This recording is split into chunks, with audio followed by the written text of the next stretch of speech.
ভাই কোন নবী কোথায় জন্মেছিলেন? ভিডিওটা খুবই ইনফরমেটিভ, আগে শেয়ার করো তারপর মন দিয়ে দেখো। তো আমাদের আদি পিতা হযরত আদম আলাইহিসসালাম শ্রীলঙ্কাতে অবতরণ করেছিলেন। ইদ্রিস আলাইহিসসালাম ইরাকে জন্মেছিলেন, আর হযরত নূহ আলাইহিসসালামও ইরাকে জন্মেছিলেন। হুদ আলাইহিসসালাম ইয়ামেনে, আর সালেহ আলাইহিসসালাম ইরাকে জন্মেছিলেন।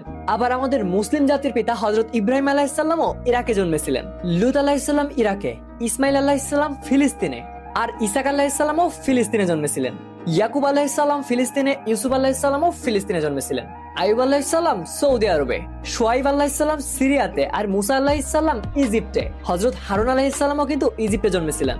এরপর হযরত জুলকিফুল, হযরত দাউদ, হযরত সুলাইমান, হযরত ইলিয়াস, হযরত আলিয়াসা, এনারা সবাই ফিলিস্তিনের ভেতরে জন্মেছিলেন। এই জন্যই তো ফিলিস্তিন এতটা পবিত্র। হযরত ইউনূস আলাইহিসসালাম ইরাকে, হযরত জাকারিয়া আলাইহিসসালামও ফিলিস্তিনে, হযরত ইয়াহিয়া সিরিয়াতে, আর ঈসা আলাইহিসসালামও কিন্তু ফিলিস্তিনেই জন্মেছিলেন।